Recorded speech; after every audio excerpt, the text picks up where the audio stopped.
Hello everyone! I hit the wrong button. Hello everyone, welcome to another exciting Tuesday stream.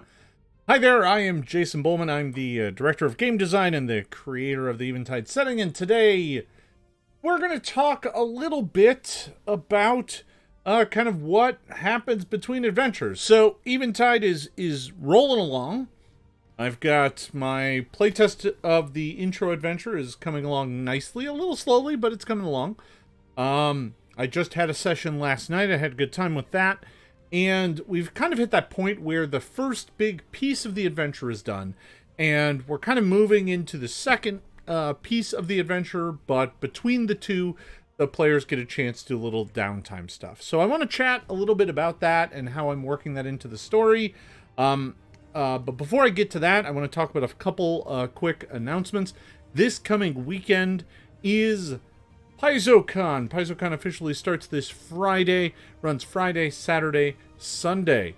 I'm not going to be at the physical show, but I will be online throughout the weekend. I've got a pair of panels for PaizoCon on Sunday, one dealing with playtesting at 11 a.m. Pacific time, and another one, a Pathfinder Q&A that is happening at I believe it's 3 p.m. Pacific time. Both of those will be on the official Paizo Twitch channel. So that's twitch.tv/official Paizo.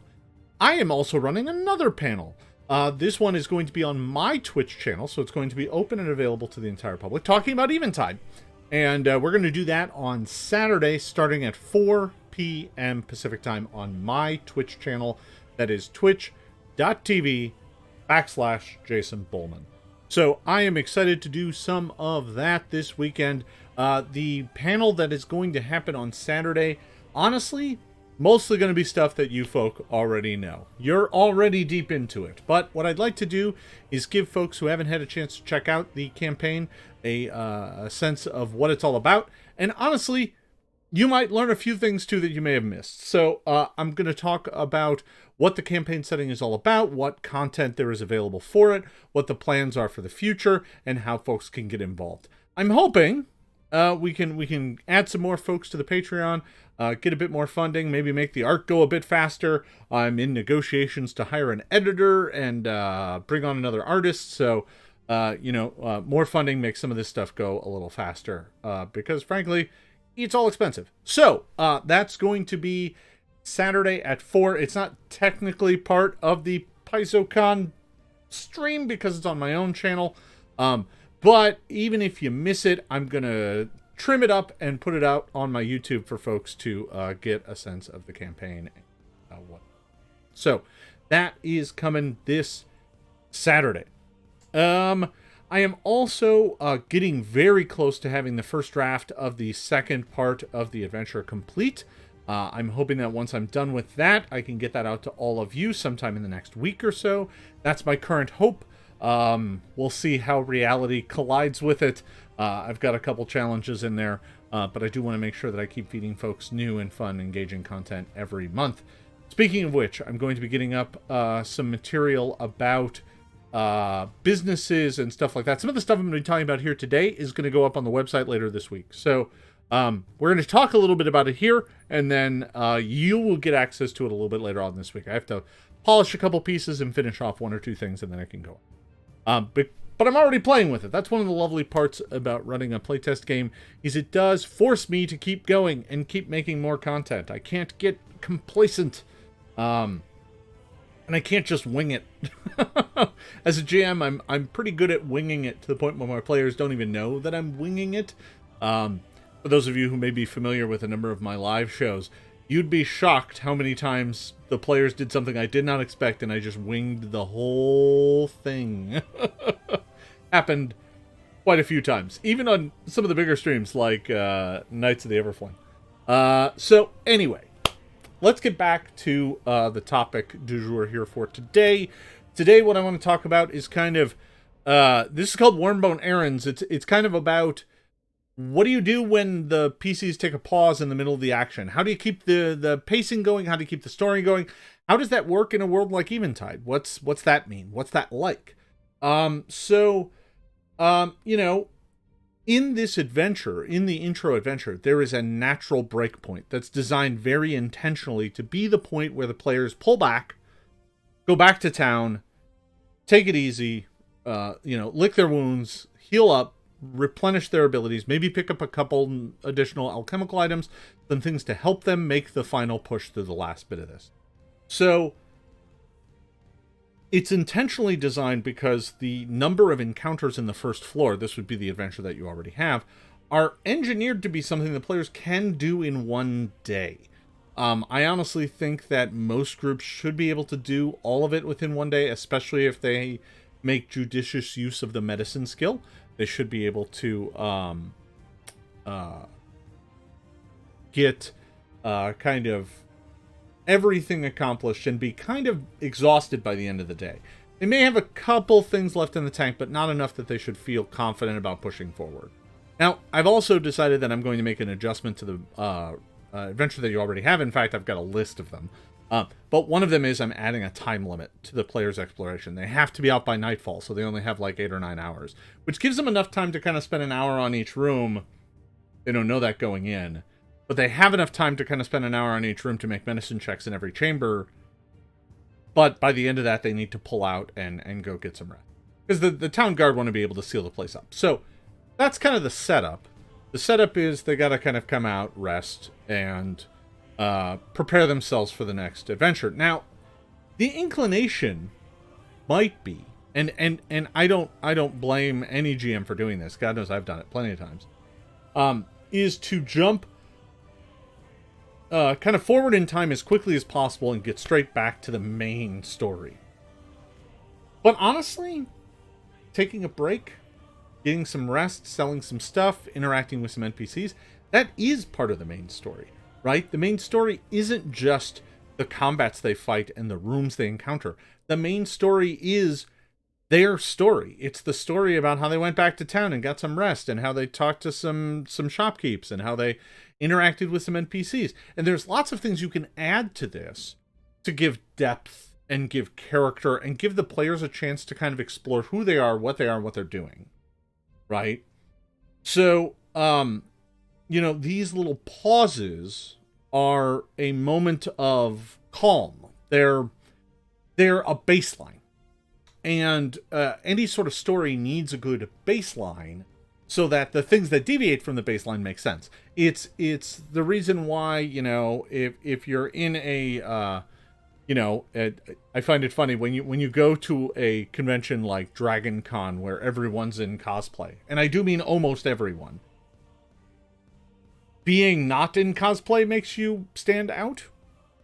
Because the baseline is so not present that they don't look unusual, you look unusual for not wearing something. So what I'm saying is you need enough ordinary to make the not ordinary stand out and pop. So if they're, constantly just going from dungeon adventure to dungeon adventure, from combat to combat to combat, there's no music to the story. It's just the same note over and over and over again. So I do think it's important to give them these moments of quiet, to give them moments of reflection, to give them moments of kind of quiet, calm storytelling, because it does add a richness to the tapestry of the story.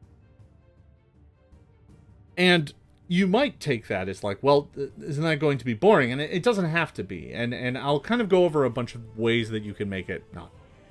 So the key to making these things not boring, and this is what I'm doing with Eventide, and I'm including some of this in the adventure itself. Some of these points are in there, but some of them are kind of up to you, because I can't narrate what happens with your group. But what you need to do with these points is look at it as, how does this add to the narrative in a way that is different than how the other parts add to the narrative. So,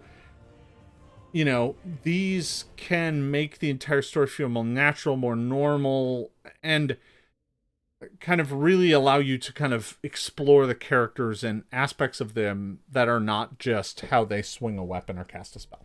So, one of the things that I did, because I just did this last night, right? Both of my groups should have been through this part right now, but I had to actually cancel one of my sessions because the scheduling demon affects me just as it does everyone else. So we're going to have a makeup session for that this week, and then they play again next week, and then the group that played last night plays again in 2 weeks. So, vagaries of scheduling affect even me. So, one of the things that I did was just like, okay, well, you've come out of the tower. You know, you can go celebrate and party with the folks who are excited to see you. But there's not much of a story there. It's just people buying you drinks and wanting you to tell a story. And the one thing I never really ask characters to do unless it's a super pivotal moment is that I never ask them to recap what we just did. There are moments where I ask them to do that, but in general, I don't ask them to repeat the story over and over and over. I think there is a point to that in certain encounters where they're trying to verbally dance around a subject with something that's important. But if they're just talking to random common folk and everybody at the table knows that it's not important, it's like, oh, okay, you tell the story about what happened. Okay, cool. They buy you a drink. But after that, the next thing I did was just like, okay, well, let's explore where each one of you is staying. Like, where are you resting? You're first level heroes. You don't own your own house. You don't have a mansion. You don't have a fortress. You certainly aren't staying together. So where do you stay? Those of you who are, you know, talking to my players, those of you who are from town, you can still stay with your parents, right? You can have a room in their house. You can go live with them. And for one of the characters, that is indeed the case. She has her parents are in town. They're relatively wealthy and well-to-do.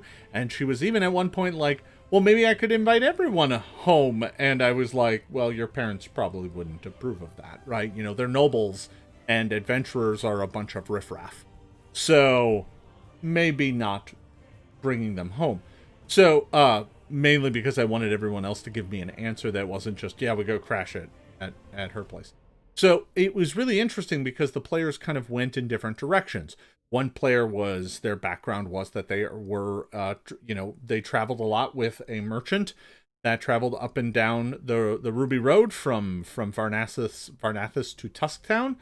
And she's like, well, I probably stay at the local kind of coaching inn, the local merchant's inn. So I was like, okay, well, you're going to stay at the 8-Horse Inn. You know, that's where you would probably have a room. And a few of the others were like, yeah, I'd probably be there as well, right? Because that fits their narrative of being kind of not from around here. But another character was like, oh no, I live around here. I'm just poor and I don't have family. So, you know, it's like, okay, well, you probably stay out in the fields then with most of the folks who don't have permanent housing and stuff. So like this whole thing was a chance to kind of explore a bit about every character's kind of, I guess, socioeconomic condition, but also just kind of like what works for them, what makes sense for them. Now, the character that stayed out in the fields is also a gloamling. So I'm like, okay, well, there's definitely, you know, groups of gloamlings that huddle together out there, right? And there's a bunch of tents and stuff, and the town provides food, and it's kind of a party atmosphere every night. They sit around the fire, they sing songs, they pass around a jug. You know, they eat roasted meat, sometimes of questionable provenance. You know, and for them, it's a bit of a party every night. And then you go sleep in a tent with a bunch of other warm bodies so that you all don't freeze to death. And that's how it do. Whereas some of the others went to the 8-Horse, and the bard in the party put on a performance and made a couple coins. And, you know, all together, they kind of went and did their own things. And this was another way to add a beat to the story, because now everybody knows a little bit about everyone else. Okay, they all have a place that they're staying. They're not just staying together because they don't really know each other that well. They've known each other for like a day and a half.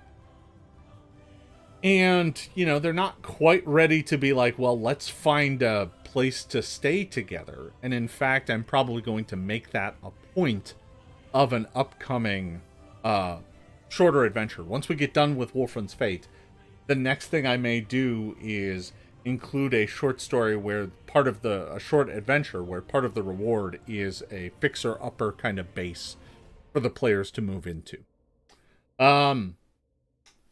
More on that later. I've got plans for the future.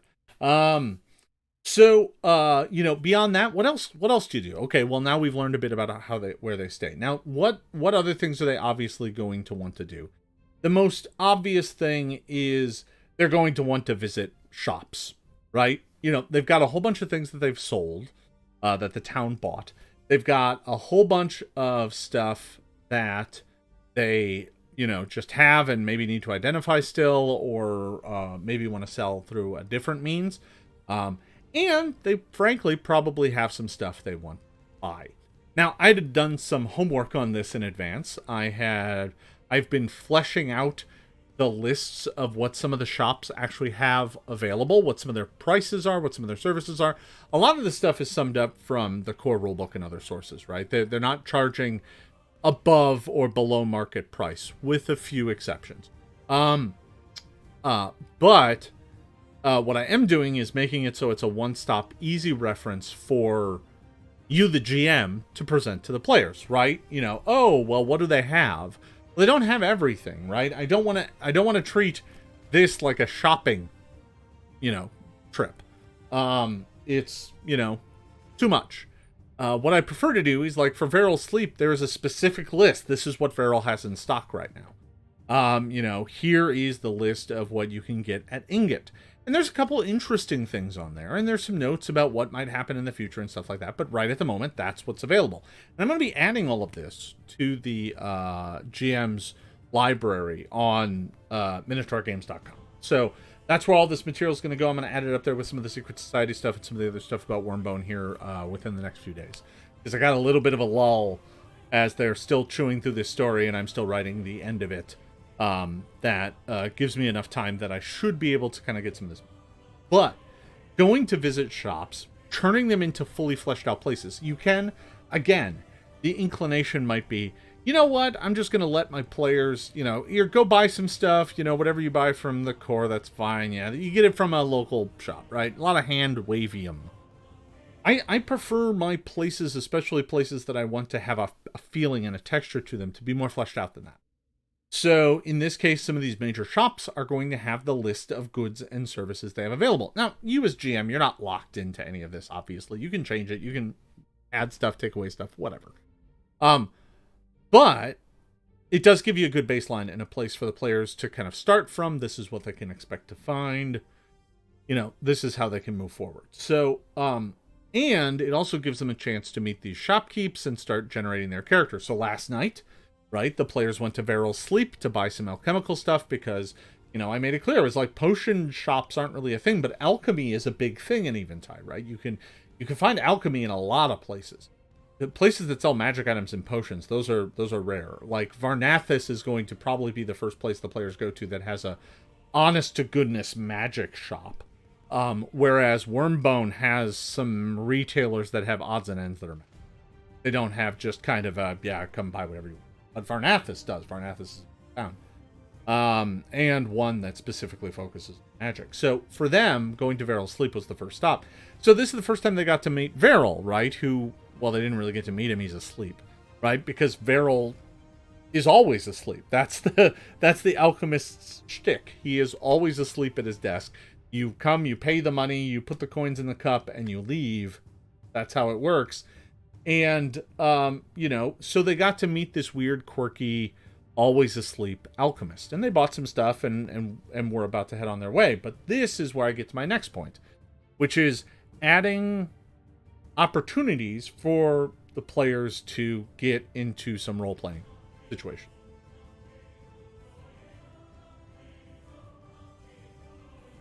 So, This gives you a chance to add texture to the world, to add encounters that make sense for the setting that they're in, to basically build some things that allow the players to kind of experience more of the story in the world.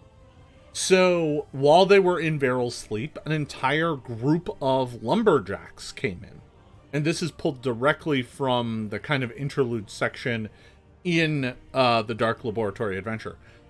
There's a whole list of kind of possible interludes you can throw at them. Now, I didn't have a lot of time, so I just threw the first one, which is one that is pivotal because it's going to come back later. But they meet this group of lumberjacks who are coming to buy some alchemical remedies and stuff before they go out to do a job in the gemwood. And the players get really interested. They're like, oh, what are you going to do? And he kind of leans in and he's like, we got a big gemwood contract. We're going to go harvest a bunch of gemwood trees. So for players that maybe don't know what the gemwood is, this is a chance for you to explain it to them.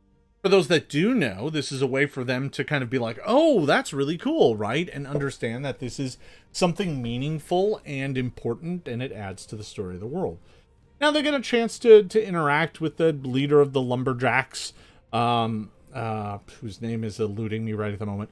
But they got a chance to chat with them, and, he's gregarious and happy to see them, and apologizes for being in the way, and asks what the deal is with the sleeping alchemist, because he hadn't been there before. And, the players got a chance to explain it to him, and, it's just a chance to roleplay. There was no fight here. There was nothing dangerous going on. There was no, it was just a chance to do some role-playing, and it kind of expands the basis of the world itself. Oh, there's lumberjacks in this town. Well, of course there are. They're right on the edge of a giant wood, and, these lumberjacks, logging and wood products are a big deal in Wyrmbone. So, yeah, of course there are, right? I didn't get a chance. The next time they're up and about in town, I want to make sure I add an encounter with... there's some religious zealots in town that want to try and get people to go back to the old ways of worshiping the gods far more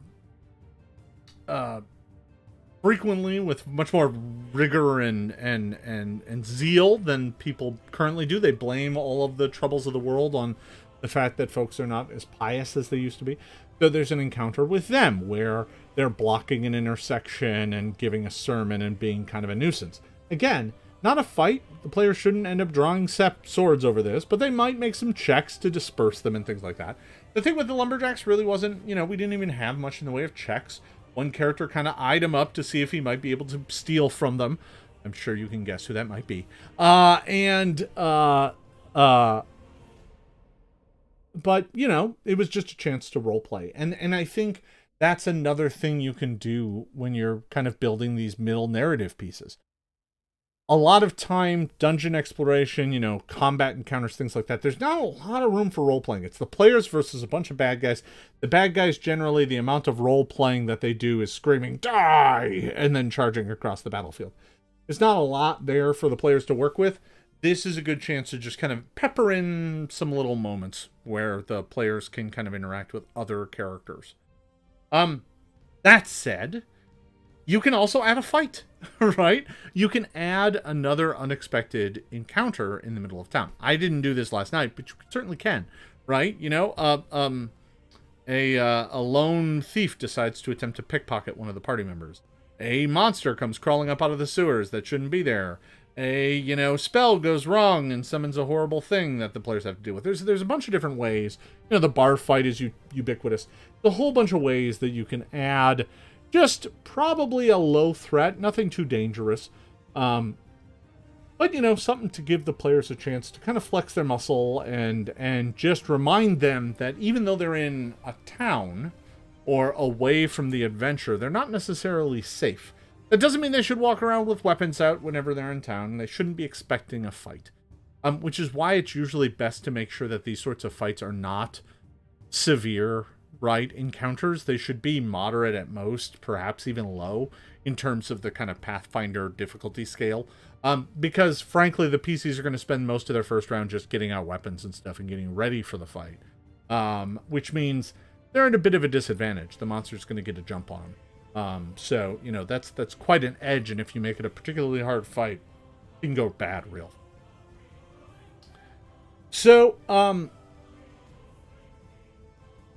this is also a chance for the players to kind of interact with the main plot in ways that allows you to kind of fix up some things, right? So if the players missed something, or if they're moving toward a false conclusion, these sorts of interludes are a great chance for you as GM to kind of work with them to kind of uncover their mistake, right? It's like, we really believed that this map was something really super important and they're being super guarded about it and they think it might lead them to a great treasure or something. And, when, somebody gets a look at it, they're just like, oh no, this is a map of X, Y, or Z, right? The players can get very precious about little things, right? Like, oh my God, this dragon scale we found, this is obviously super important. It means something incredibly, critical to the plot. And it's like, no, it's just a piece of treasure. It's a nice trinket.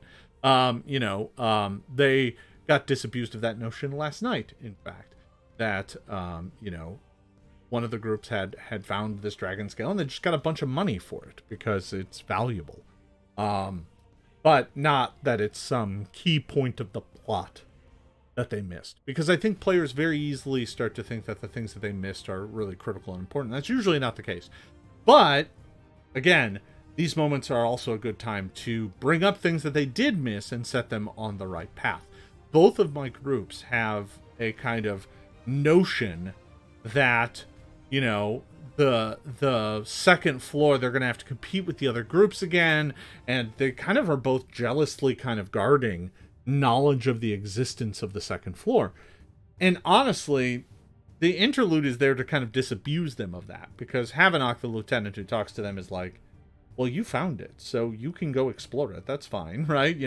The others did not find it, so clearly they are not as skilled as you, right? It's not like they all have levels stamped on their head. They don't know that the characters are first level. They know that these PCs did the job. The other ones didn't, so they get to go on and explore. The end result is a story that kind of makes more sense and comes back together, even though it can fray, right? I find that oftentimes players will come out of a situation not necessarily with the expectation that you tried to instill upon them with the story. And using role-playing and exposition to help kind of set them back on the course just to make sure things don't deviate too far, right? You can have that situation where the players think, oh, this person's clearly the villain, and they can go on a long way not being corrected on that and eventually end up concocting some pretty far out there plans. Now, sometimes that's just good fun. I don't want to say that you squash all the fun, but if you know it's going to cause problems, or you know it's going to lead to a spot where you as GM are going to have to invent a whole bunch of stuff because the players just left the main plot line behind based off of a red herring or something like that, these sorts of moments back in town are a good way to kind of set them back on the one true path. So all in all, right, I think these breaks form a kind of interesting kind of pause. They're the glue that holds large action scenes together. They're just as important in that they give the story breadth and pause. And I do think you as GM have to kind of approach them with a deliberateness and understand that, the players are going to kind of be itching to get back to it. And you want to let them. Like, you don't want the interlude to overstay its welcome. But I also am not a huge fan of just waving it aside unless it's clear that, there isn't much to be done in the middle, right? It's literally just, we need to rest, let's camp out. I don't need to invent role-playing encounters if they're just going outside the dungeon, pitching a tent, and going to bed, right? I think there's a chance there for a small bit around the campfire before they head back in, but I wouldn't make it much more than that. I think it comes down to the needs of your story and the needs of the pacing. So last night, we had a session where there wasn't a fight. They got into the Dark Laboratory in the last hour of it. They finally went back in, but we spent the first 2 hours of the game frankly, doing what I just described. They had the debrief, they had to get XP, they had to sell stuff, they went to a few places in town, they rested, they had an encounter with lumberjacks, and then they went back inside. And by the time that was all said and done, and we had taken a brief break, 2 hours would pass. And so they did finally get down into the dungeon. But there's a lot of things to explore and learn down there, especially in the first chamber. They did run afoul a trap that did some pretty hefty damage to one of the characters. And but then they went in, and we ended on a cliffhanger as the next combat was about to begin.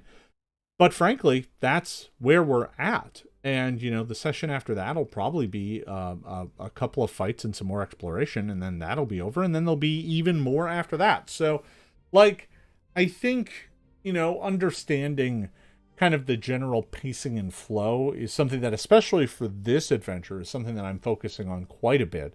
Is kind of understanding this is how much time it's probably going to take the players to get through this, and is that a satisfying adventuring day? And I think I'm pulling it off. So I'm excited to see how your groups play through all of this, and I'm eager to hear stories. I saw one here just this last week that was pretty fun and told me some interesting stuff. So as all of you get a chance to playtest this adventure and play around with the various components, especially once you have the later components, I'm going to be interested to hear how you dealt with the kind of interstitial bits between these stories. Because ultimately, you know, the goal is really to get back to the main plot. But it is a chance to provide different kinds of information. There's no reason for the players to talk about their backstory or their parents or anything between fights necessarily. But, you know, the trip back to town where they hang out and talk to people and hang out is a good chance for those sorts. So it occurs to me that I'm getting kind of close to the end of my content here for the day. I just kind of wanted to talk about interludes and how they play at the table. We do still have about, I would say about 10 to 15 minutes or so here in this chat. So if folks have any questions or want to talk about anything in general, I'll take those from the chat about now. We kind of wrapped up the content a bit faster. Yeah, yesterday's session was a good time. It was a different kind of session, a little slower. But they did make it into the dark laboratory. They kind of explored the servants' room and kind of left there pretty quickly. And then, frankly, spent almost all of their time in the first main hall, where there are weird displays of ancient relics and old moldering books and the kind of super sinister symbol. So the first group encountered this symbol in yesterday's session, and boy, that caused them to pause quite a bit. Watching them kind of dance around it and stay away from it was really kind of interesting. But when it didn't really do anything when they got close, they kind of just started ignoring it. And one of the characters even walked right over it. So gonna go great for them. But one thing that was added to this, and I'll give you the info dump here, is there are 4 displays in the first chamber that the players can explore. And each display is covered by a glass dome that is protected by a reflecting trap. And the reflecting trap doesn't hurt you unless you try and hurt it. So if you try and do something to it, it throws the damage right back at you and acts like a wall of force, preventing you from fucking with the ancient display. So it's not really there to harm the PCs, but whatever they throw at it, it throws back at them. And in each one of these little bubbles is something interesting. So 2 of them have books, and the other 2 have objects. So one of the books is a old Dwarven book written in High Dwarven that talks about, at least this page that is open, describes the coronation of the matron of the Tamok dynasty, the final Dwarven dynasty. So the book is open to a page talking about the coronation of the final Dwarven dynasty. And that's all it is. It's just that. And it's a chance to explain to the players that that's the roll of years. That's why the years are labeled TD, because it's Tamok dynasty. It's all based on the Dwarven calendar. So that's one of the books. The other book is written in a language they cannot possibly know. However, if they can cast comprehend languages and read it, they don't learn what language it is. And I'm not gonna lie. The adventure doesn't say what language it is either, because it is impossible for the players to know the language. So, because it's not on a list that they can choose. So, all that it's written is that it's described in a way that's like half of it looks like lyrical poetry. It looks like flowing script, and then just halfway through the page, it just turns and it just trails off as if someone dragged the pen across the page. And then the other page is just written in a fierce and quick hand, and then the spilled with ink, and then there's a crimson kind of rust-colored stain on the bottom of the page. And if you cast comprehend languages, you realize that one half of it is elven, or not elven, is poetry. And let's see, where is it? So yeah, one half is written with long flowing script, a piece of poetry talking about the love of a tree reaching for the heavens above in an act of pure creation. The text suddenly stops and becomes erratic mid-page. The rest of it reads, "Nightmare in the roots, blood seeps from the bark, we are lost." And then there are no further words on the page. My group didn't cast Comprehend Languages, so they don't know what it says. Then the other two displays, one contains a cutting of wood, so it's like a cross-section of a tree trunk. And it's healthy until about the last inch or so, which is all rotten and worm-eaten. And there's a placard there that says Heart of a Treant. And then the final display contains a copy of Arvanis' letter to Queen Havril II, that's widely regarded as the first truth. So my players last night learned the first truth. So fun. I don't think they know it yet. I don't think they've understood the implications. They kind of made some checks about Arvanis and were like, okay. But I don't think they fully they don't fully grok the gravity of what they've kind of stumbled upon. Now it's just a copy of the letter, it's not the original. But you know, it does contain the following passage written by Arvanis to Queen Havril II. "If there is but one thing you take from this missive, my queen, it is this singular truth. The very fabric of magic has come undone. Like pulling on a single thread might destroy a larger tapestry. Damage I am not sure that can be repaired. Your Highness, magic is dying, and those who rely on it shall suffer the same fate." So they did get that yesterday, and they all just kind of stopped and were like, what? And then they stumbled across the thing, identified some brown mold that they are avoiding right at the moment, and one of them is being attacked by a cave fisher. So at the end, a line hit the rogue, just kind of a line of filament, hit the rogue and started yanking him towards a darkened corner, and that's where the game ended. So, you know, good times. This is me just sharing the story of adventure. I'm looking forward to seeing how the other group deals with it. It should be a lot of fun. Let's see. We had a question about how did the Dead Halfling play out with the groups. Well, only one group has fully gotten to kind of absorb the news. The other group learned it at the end of their session, but I had to skip their most recent session, so I haven't gotten any feedback from them.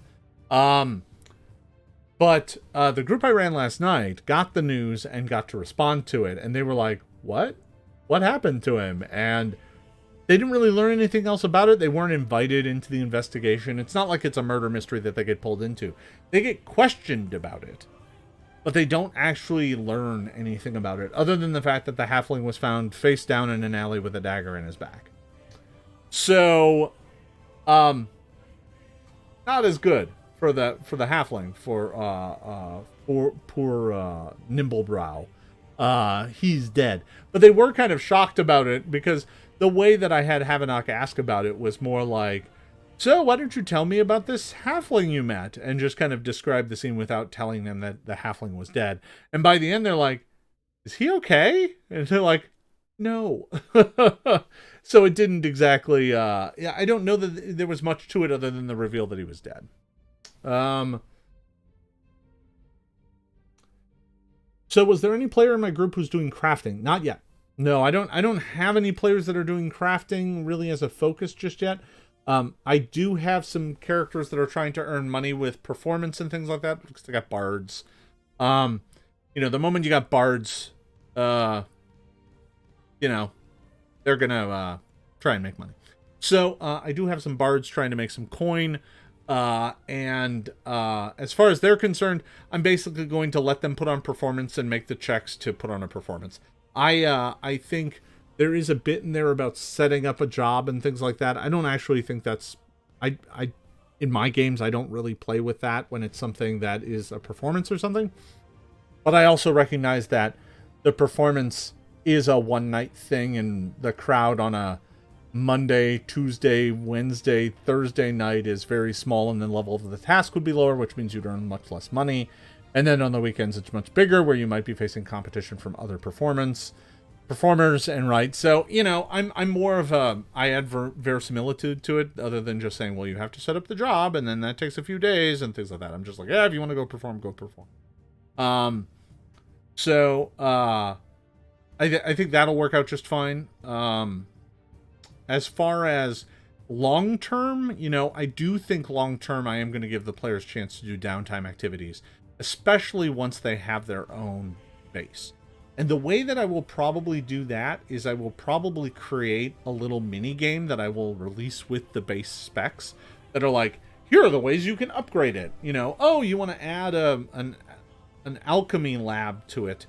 Cool. Well, you have to buy the alchemy lab, but you can also add the room to it and add all the stuff. And, you know, you acquire an alchemy library and extra reagents and stuff, and it'll give you some sort of benefit when you do crafting stuff. Reduce the setup time, you know, and make it so that you get some bonuses on effects and things like that. You know, I think all of that is perfectly reasonable once the players get a base. You know, once they have a place where they can kind of customize the space to meet their needs. You know, oh yeah, they've got a training room, and they've got, you know, everyone's got their own bedroom, and everyone has places where they can store stuff, and you know, you know, as a result, they end up getting their own banner and all this kind of stuff, right? There's all these add-on benefits you can do. I'll probably just make those a laundry list of downtime activities that they can invest in if they want to bulk out the things that they have, but that is a choice they make. And other players might be like, yeah, I'm not going to do that. I'm just going to go perform and earn money. That's what I want to do. And for them, they can interact with those rules as well. So I think the way to do it is to kind of incentivize kind of downtime stuff around kind of shared activities where possible. That way everyone benefits. But I think that's more of a long-term thing. Honestly, it doesn't make much sense to do that sort of stuff when they're first level. Like, I think by the time we're done with Wyrmbone's Fate, they'll probably be third, at which point that starts making some more sense, right? Like, oh, they get a fixer-upper kind of base, and they can start doing things to it and make it cooler. But I'll probably release that as part of the adventure, because I do think after Wyrmbone's Fate, I'm not going to have them just jump straight into the next major part of the story. I think the better call is to actually have them go and run a side quest. Do some errand type stuff. Probably get some quests that involve their character stories. And things like that. Maybe spend a whole level just doing that kind of stuff. Come back to them when they're fourth, and then have Wyrmbone be reestablished and ready to give them their next quest. So I do think there is some fun stuff to be had there in the way that kind of stuff plays together and plays out. But that's for the future. Right now, I'm just kind of staying focused on getting Wyrmbone's Fate moving. I am expecting that I will have the second half done relatively soon. Once both of those are done, and once both playtests are done and concluded, I'm going to finish making all my changes based on playtest feedback. And that is the point where it will go to an editor, and I hope that I can release kind of part one of this adventure as its own kind of standalone piece. And that'll be the point where that becomes a PDF for sale that folks can get involved with. I'm also hoping to get the Player's Gazetteer edited and stuff like that, but that's a bigger undertaking because 50,000 words. So paying an editor to edit 50,000 words is going to cost me, frankly, several $1,000s. So, you know, it's a process. That's the challenge with doing stuff like this, is that I think it's interesting in that, you know, the amount of time and money that goes into editing and art and layout of a 64-page document, and then it ends up being, oh, it's a PDF that I sell for $20. It's like, well, to make ends meet, you got to sell 300 of those just to break even, and that's a lot. That's a tall order for a drive-through. So, you know, we'll see how it goes. I have faith. It's a little campaign that could So, you know, we'll figure out a way to make it work. And frankly, it's through this Patreon that this is all happening, because you know, I have some seed money set away for some stuff. That's how I'm doing things in advance. But frankly, the Patreon is helping me. So, thank you all once again, because without you, this would not be happening. So that's what we got. Let's see. Anybody got any last couple questions here? Tonight, I'm looking forward to doing some streaming over on my Twitch. I hope you will all join me for that. We're going to be playing something a little different tonight.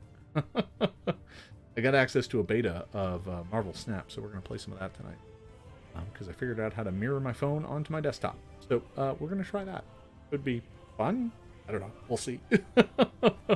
So that's what we got going on in Eventide right now. I do want to remind folks that this Saturday, there will be an Eventide stream. This will be taking place, the place of the Secrets of Eventide stream that I normally try and run every other Saturday. This one kind of happens on this weekend, so there isn't much I can do about it. So we are going to be doing a Eventide public stream. This will be on my Twitch, and it'll be talking about all things Eventide. We'll be talking about the Penumbrist. We'll be talking about the Gloamling. I'm going to try to avoid talking spoilers about Wulfrun's fate. I'll probably talk about the intro, but I won't talk much more about that. But I will talk about the world and the setting and what folks can expect to see in it, what folks can find. And that will be this Saturday at 4 p.m. Alara asked, when will we learn who killed Nimblebrow? It's in Wulfrun's fate. It is part of the story of Wulfrun's fate. So, Nimblebrow was killed for reasons.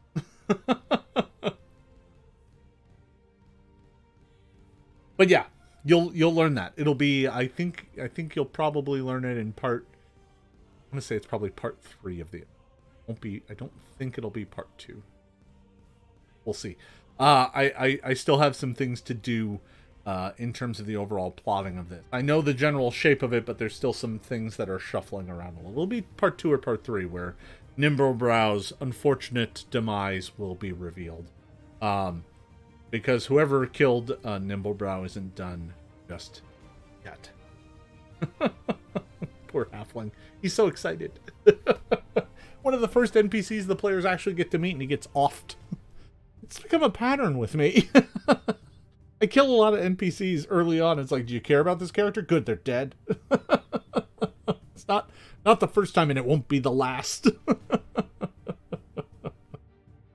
That's good stuff. All right. Okay, folks. Well, I think we will go ahead and we'll call it there on the chuckling, laughing death of Greyfawn Nimblebrow. Folks, I want to thank you all for watching. I hope you tune in on Saturday at 4 p.m. The more the merrier. Even though it's going to be a lot of material you guys already know, having folks there who can help out and chat and talk to folks about Eventide. Hopefully we get a good crowd. Who knows? I gotta try and advertise it as best I can. I don't know. I'll use the PaizoCon Discord. No. So we will do that. All right, folks. Thank you for watching, and we will see you this Saturday. Talk to you later. Bye-bye.